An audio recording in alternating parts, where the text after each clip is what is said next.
Hörmətli izləyicilər, kanala abunə olub like etməyi unutmayın. Günün xəbərləri təqdim edir.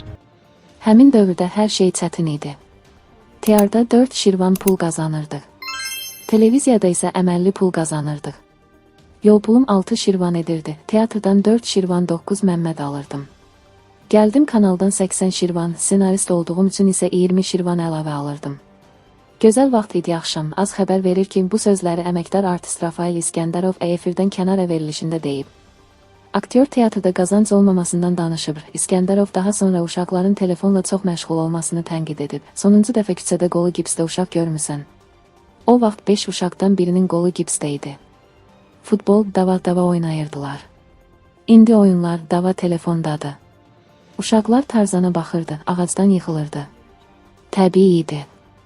Maraqlı oyunlar var idi. Aktyor Akin özü ötən il vəfat edən anasının ad gününü qeyd edib. Big Aza xəbər verir ki, o sosial mediada paylaşım edib. Mən atamın gənc ikən çəkdiyi portretinə baxıram, biləyimdəki imzanla. Qəlbimdə əbədi həsrətlə səni xatırlayıram, canım anam.